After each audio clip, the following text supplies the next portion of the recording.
10 con số hoặc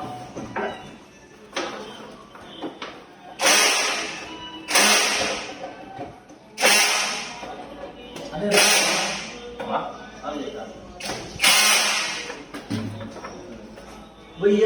vì dương chắc lên đấy có cao rồi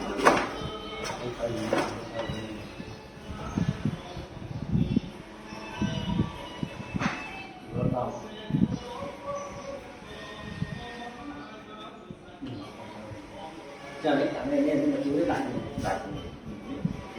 rồi con cao bối này con cao bối chân mà đây làm lấy phải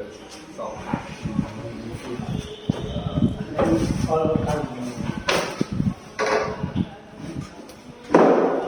nhưng con cao bối chạy đi bằng thế à? Nó mà này càng chua chứ,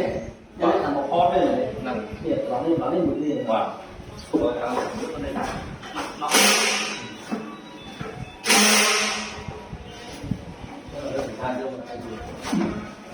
đây có lòng, qua đây lòng, nó cũng thơm thơm, nó có khô kìa đây bà những cái này, chim phú đấy.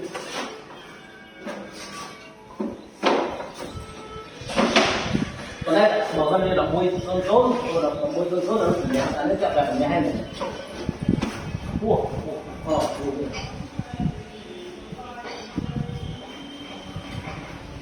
Ini yang jangan tahu.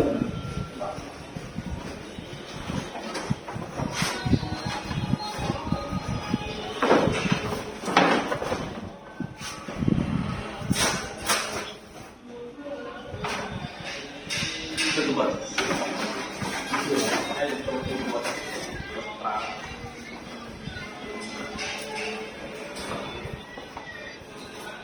Chà, nó có vào ra cái khối như này. gói theo đâu rồi Ô, Hà đi đâu này? con ta cũng muốn đây cô ai mà tất cái đó mà hàng con gì trong qua cao cũng muốn làm cùng với xô một mùi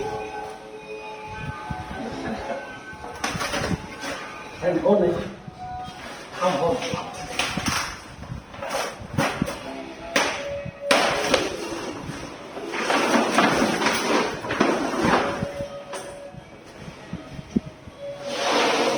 Thì trong nào nó có nhiều áp thân chặt, nó cứ ra đây chậm. Hoặc chúng ta là nó mà nó không chạy chặt, nó đôi thì gói nó chặt ra để cái hơi theo này. nó để ngoài qua để đi trong nhà để cái thả này Ồ, bà cái cô này bán này bà bông một hot mắt chắc là nó mới làm cái gì một ấy xô một mùi nó vô một mùi. Nó là để làm chặt nữa.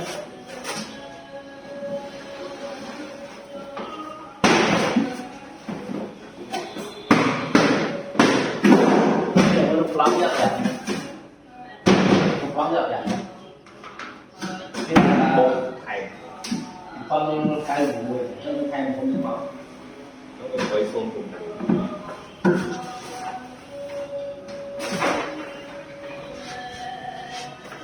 Nó cho xôn này, cái thì cam xôn rồi. nó là nọc muối Nó xôn.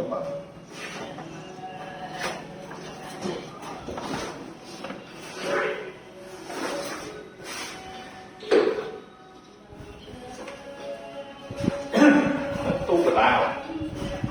Nó như bán bài là một tấn tu từ báo chắc là đây là tu còn khác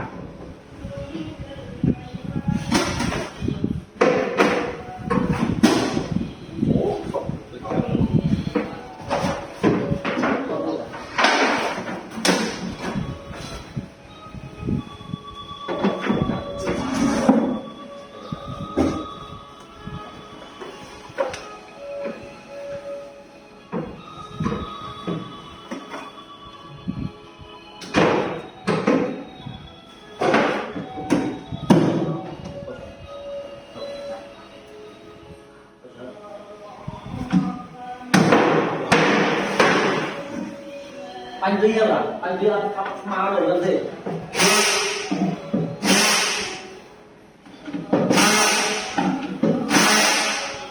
đây lấy bọc trên đi phạt phán cần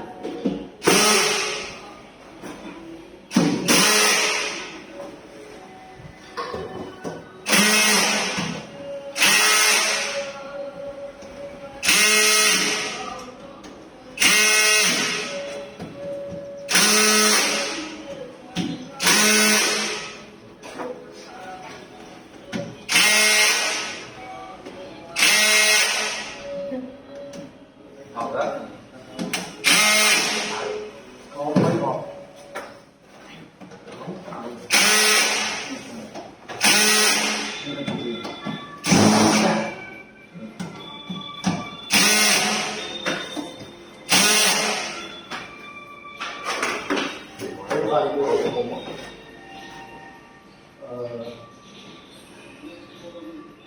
nó mùi chứ còn đây là những cái phần thể về muối bấy một tí bấy muối phán ăn ít tươi học không phải cái gọi là nói chung với cái này thì còn cao với này mà mấy cái phải đi muối rồi cái đào nó ra là lấy viên phơi cái nào đi chứ còn đây là cái đào lấy người ta phụ so hẳn bà cầu á anh ấy cũng bà cầu một tú là đây là đưa này lấy cái đầu ôm cái đầu chứ mà lý nhân bàn luôn thế thì mới không thế à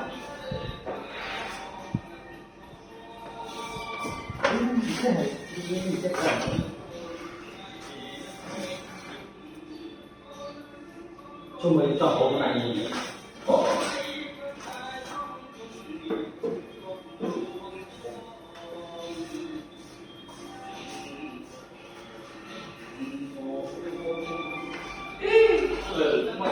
mình sẽ làm ngày không nữa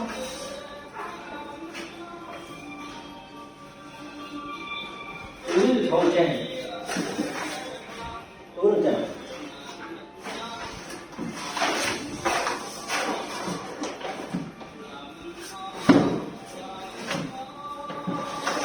tú đi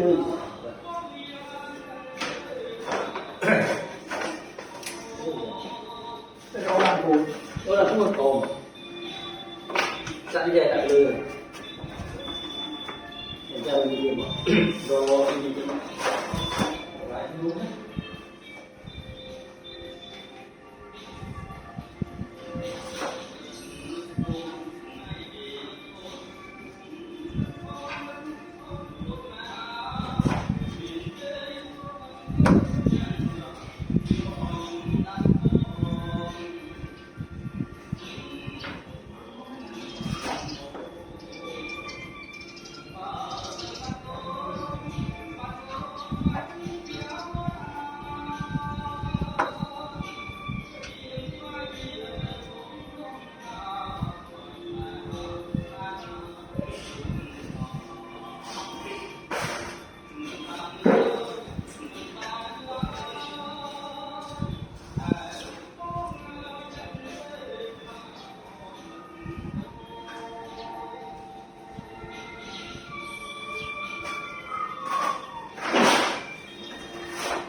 đúng rồi đấy nó đến đây chân này cái lò không có tạo đi được rồi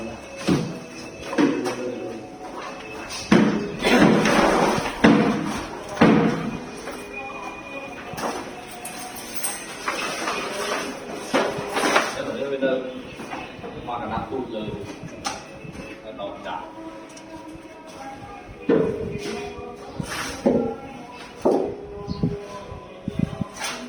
đó mà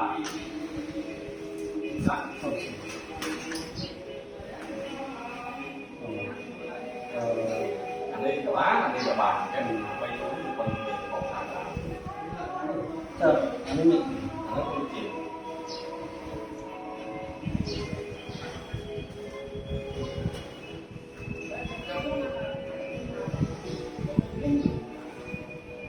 rồi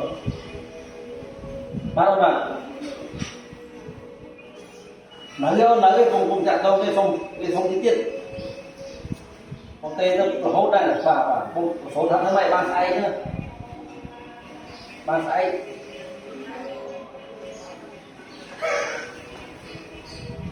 ở đây ngày kia nó đi tới này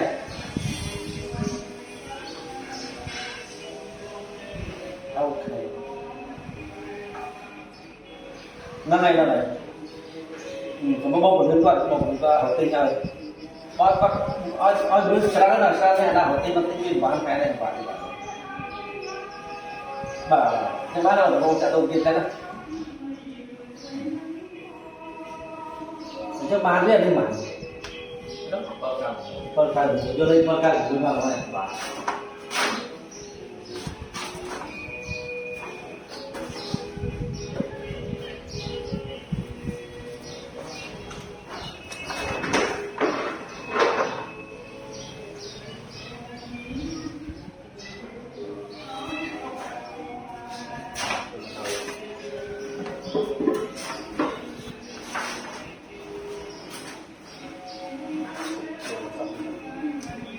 cái như vậy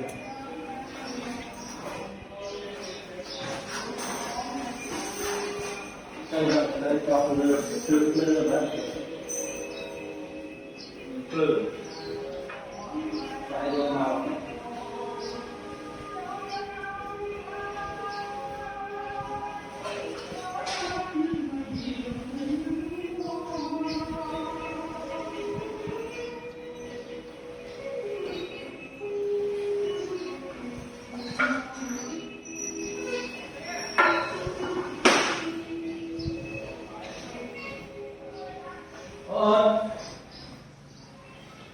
ôi ba đi ba rồi ba anh đang nhìn nó này ba trong cái hai của nhà mấy thế này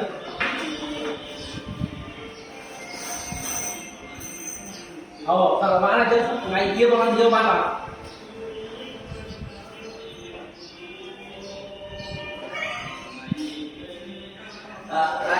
anh nhìn cái đất trang bom mà nó rồi anh thì thật là vậy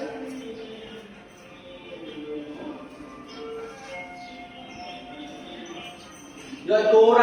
cô đây hay giờ không biết nhưng đâu ở ca nó xào thành công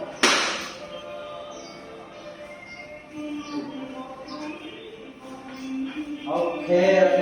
trên này kia không làm gì đâu này kia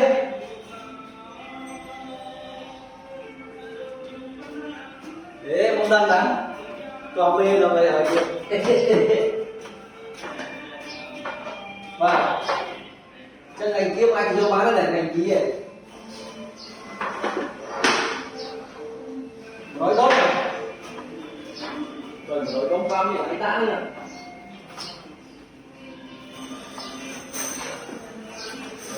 nói chuyện đặt vào cái không chuyện bạn còn ai được không cấm nhỉ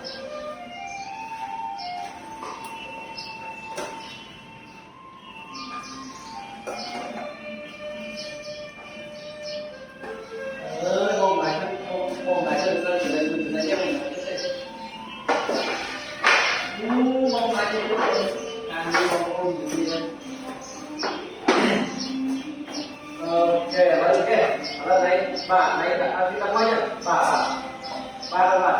ba rồi trời đây là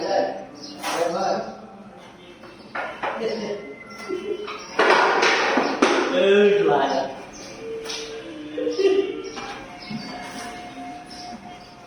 đây này cái này không tính ok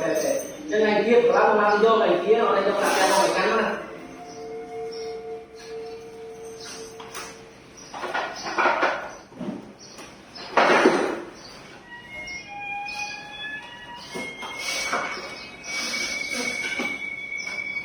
bán ăn thôi nhau đây là thắng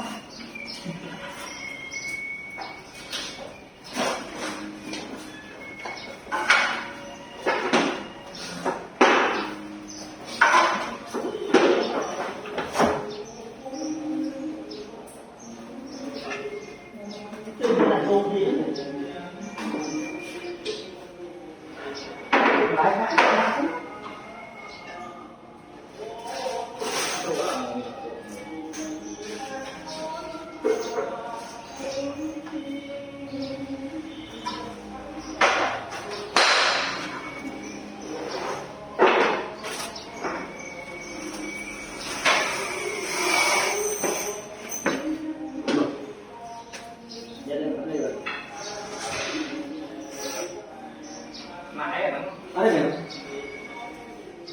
thì điên rồi con thằng đấy mình nấu đấy nấu là gì à bà cao hơn như là gì nó vậy nó nhìn là sao là gì nhìn đấy là anh snow pha không màu bé luôn bà đây là anh hay nói cái cắn rất nghiền ô mà thế này ô đây nói cắn là nghiền là gì đấy thôi làm chơi chơi nói nặng có nặng hơn thân này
cho nó lên tí biết mình câu mình chết à và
chân đi cho mình bỏ hạt xuống người trong trầu đúng hạt đúng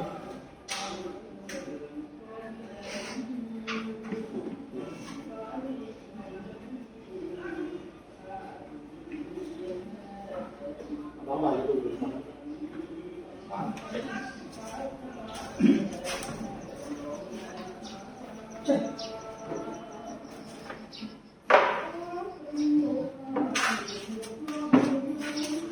khơi rồi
thế nên ăn vào cái này cái đồ ngon này ai dùng mà họ họ đấy là dùng phải là dùng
cảm nhận cái gì mình phải làm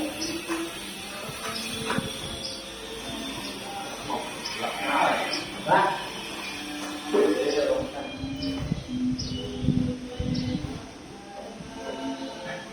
tôi đây cắt khẩu hồn chạm máu ở giờ lại lá một mạch chó lên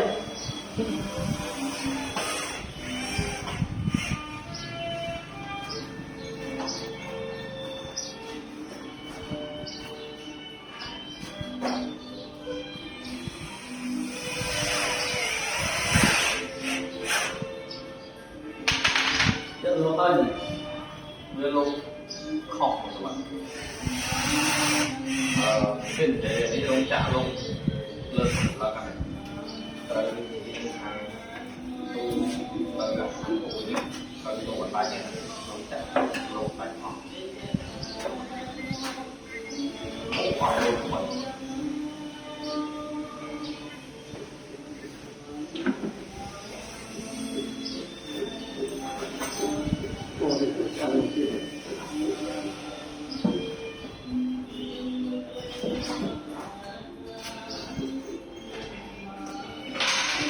đây là phải ăn mua trên này và ăn cái đó từ vào đây này đâu đấy không đi mua đây gì nhá rất thể chất thì muốn đi à và coi căn muốn đi và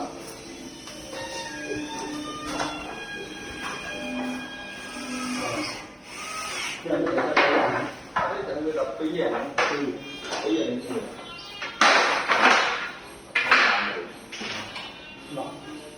mua rồi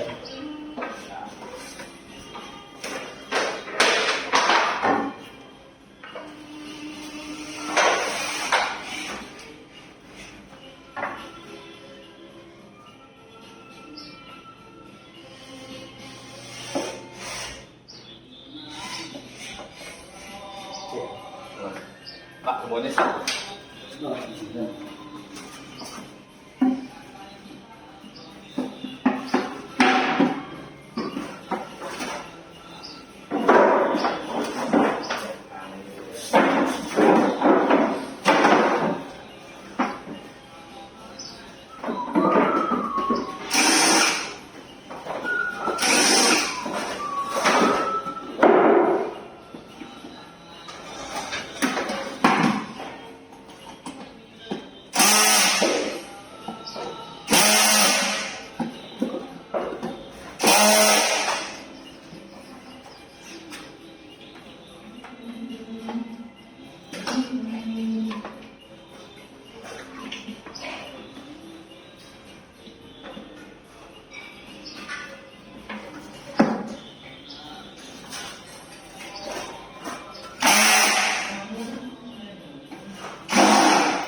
nó tông như này tông như này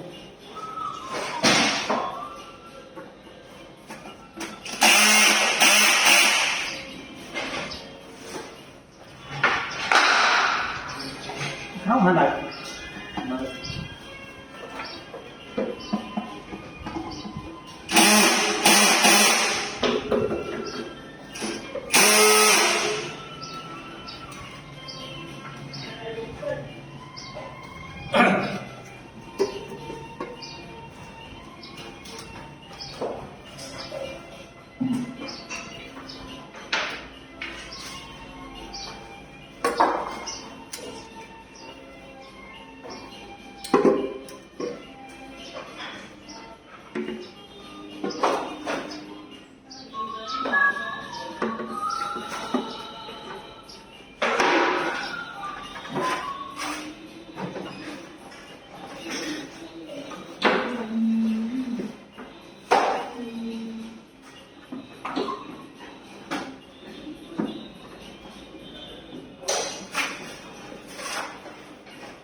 ก็ชม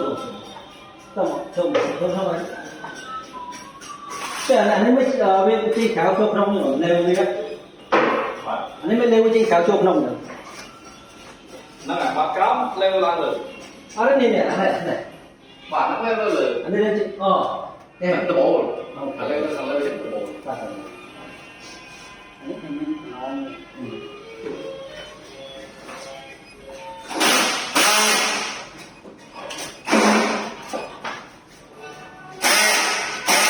đây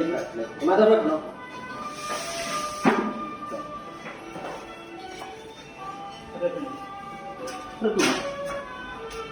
rất là khó mở năng này nó này nè lên cái gì mà ra bỏ rồi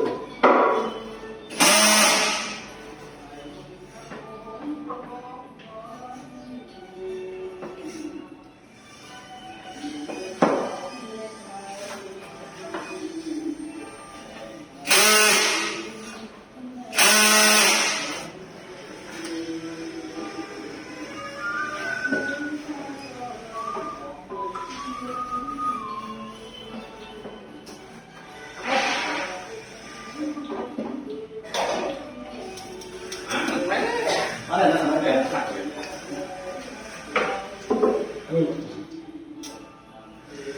con nó có nặng cái bên một ly bạc một hồ ô chạy vô đi khóc ly ấy chúng ta hay không này quái không ly vậy nhỉ và mình lo cái này ở bên lô này cha mình cái gì nữa mình đi cho bán rồi cái bán bột làm đi quái một con không nó quấy không một mùi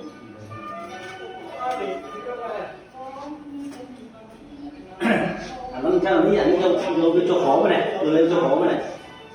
leo lăng lên nên làm mới được để là bạc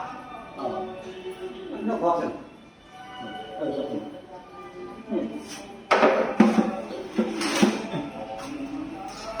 nó anh có ra đấy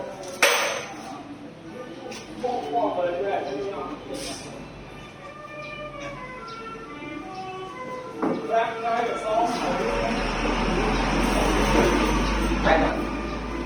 mấy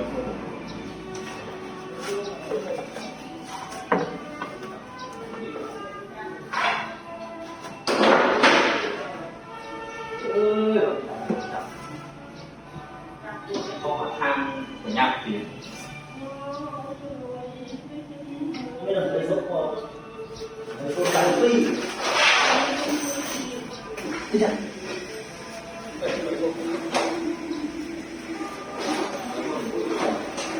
thế không phải số tăng phi rồi phải đi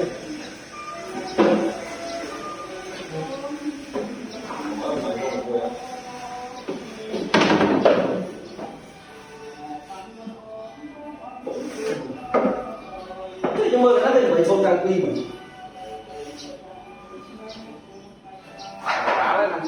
hai cái đá đấy không dùng đều đây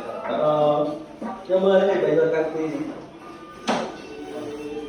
chắc là cái đá đấy còn đây là cái này một thằng và mặc quần trực buồn lắm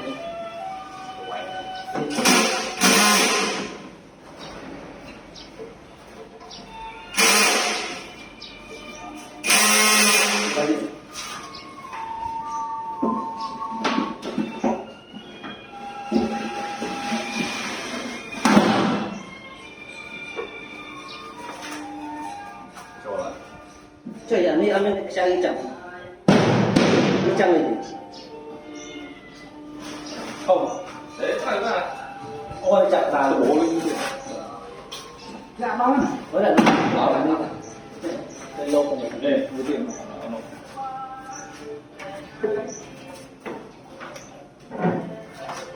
bao nhiêu vậy nó slay không được từ đây đi cô ấy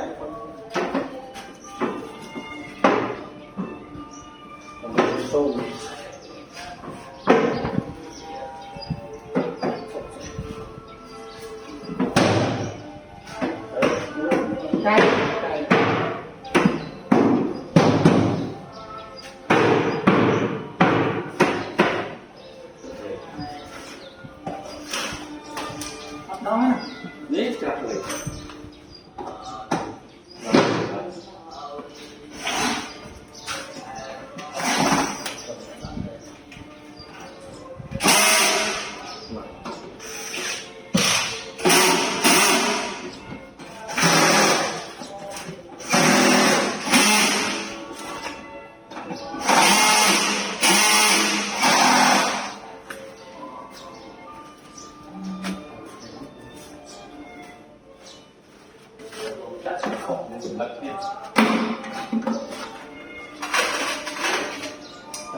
chắc đâu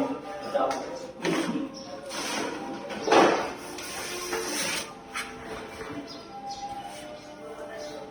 cái này nó một đô cái vô là không học chút ở đây thế ai nó cô cho mà nó cô trong này là bộ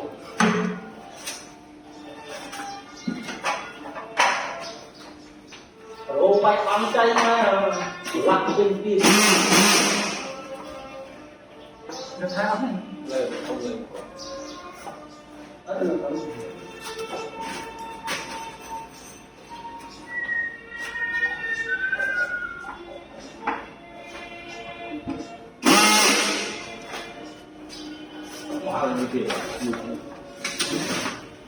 đây vô đọc bí này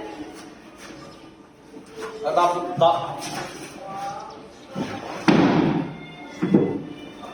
tiếp trong một lô ca tiếp dưới sự vàng của như thế này được không? Dạ. không mà lỡ không mà lỡ play tiếp tục Có được. không lỡ tiếp tục Những gì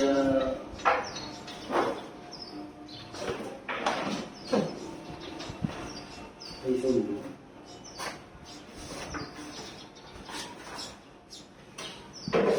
hay dùng không có dùng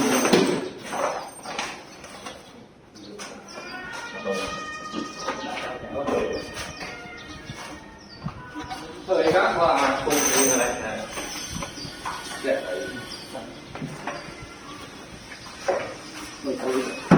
đủ cho rồi máu mấy không muốn là không có có này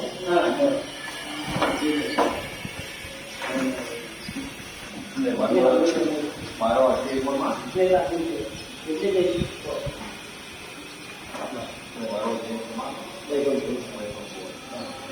nó hạt cái dày nó cái đó rồi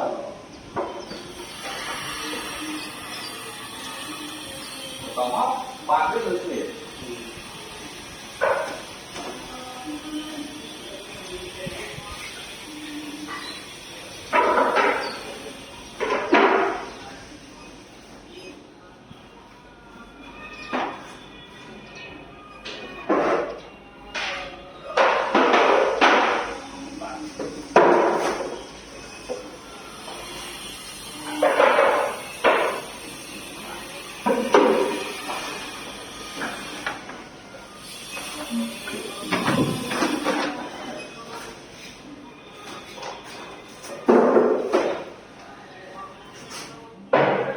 mấy đứa tao nó mà không được lo này hải kia nó viên không nghe gì chứ không là ba cái gì su đây có đi show biết mà show đi mà show mấy ấy mấy tuần ồ lại là tôi ồ bật ồ tấm ồ tần rất bất ngờ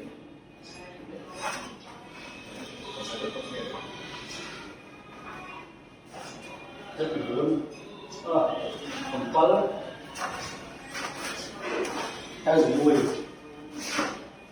không có mìnhนี่เองนี่นี่ไหนๆนี่ไปจัด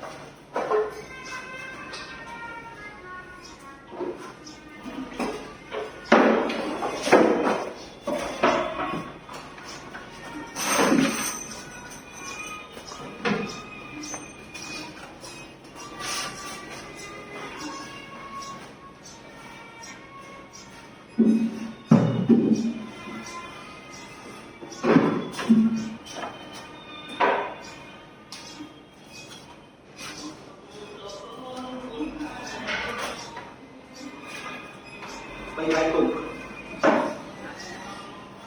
นี่โม่มึงcái này bay tu่ม với số một bay vân luôn anh này bay vân luôn mới phải ăn đây cònนี่มันเป็นตุ่ม nó lên hai cái cục tự xem mình sẽ cho những cái ở đây nói thôi ngon này bây giờ nè quay nó sạch nó về đây sai hạng bạn này bây giờ trong đây thả nước vía câu lửa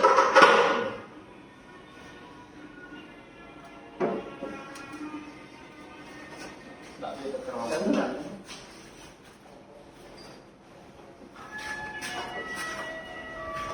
nếu mà bay ra thì ăn này bà nó bắt nếu mà bay ra thì ăn không cái là bay sai rồi cái là nó kia cũng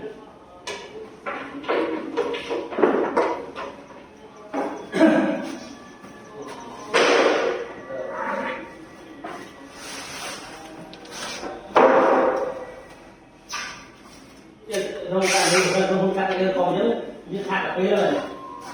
cái to như thế này to về ở đây là không từ cái giờ như nào với cắt màu đen nó to trắng với cắt môi son đấy vào đây cắt về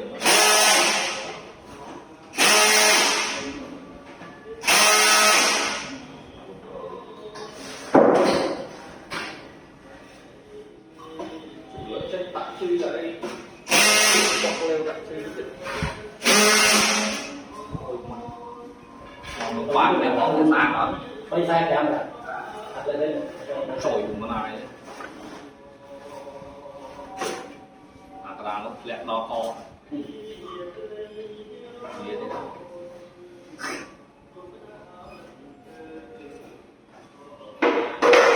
mùi cái cả một mấy mưa ra cái đá nó lọt vô rồi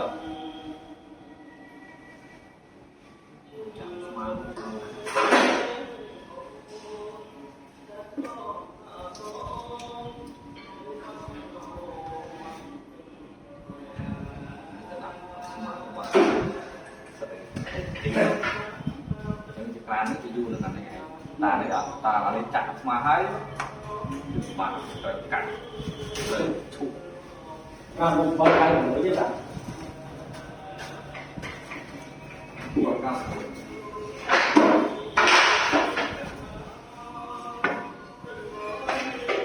anh còn con cái của mình đi mà đấy chắc con cao còn con cái như buôn bán không có con cái của mình thì lên đi nó có cái buôn được cái này là con cái của mình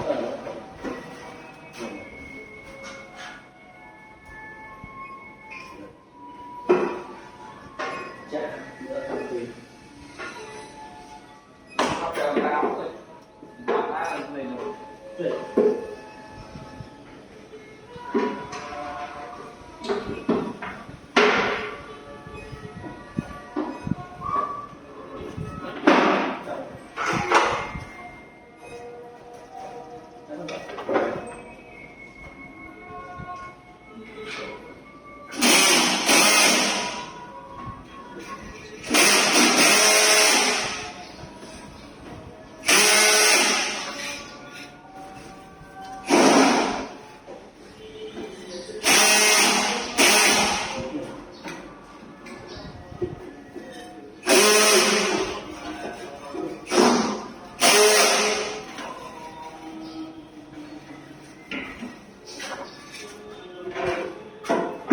cái này ở chỗ đặt như thế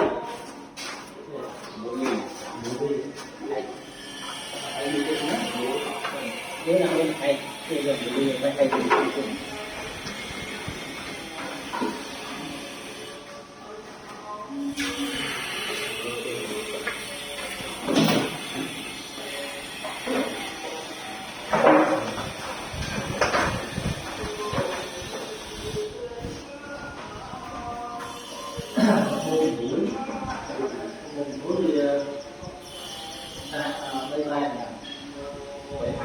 bây giờ như này tự nhiên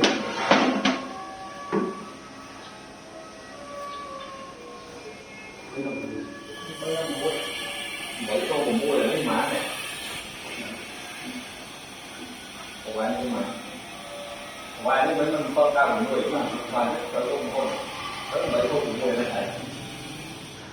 mấy câu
tam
sân kia con nặng chắc tại yang itu lah tak mau runtuh tapi tak mandi loyo nên bạn phải rồi sau cái đã tham cho những cái lần chơi một màu ấy bằng những cắt chơi gì mà đôi là đấy nhé đôi chơi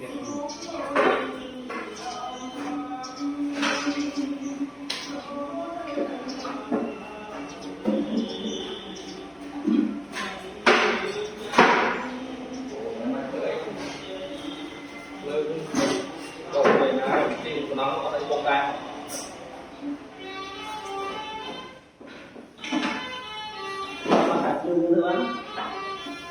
để nó đó nó có thể đứng mà rồi chặt đứng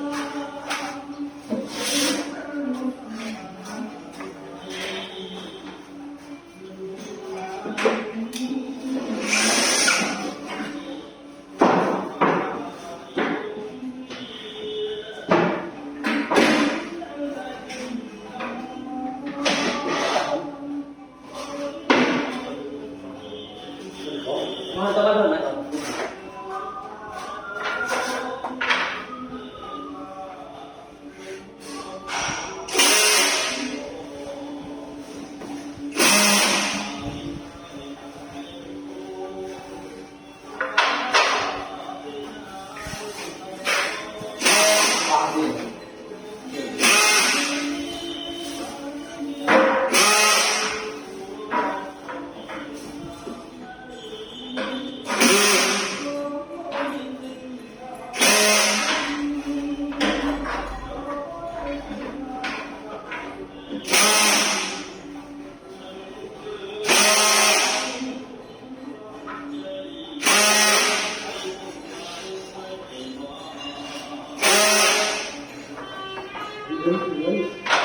Con nước vào chế thôi. Đây.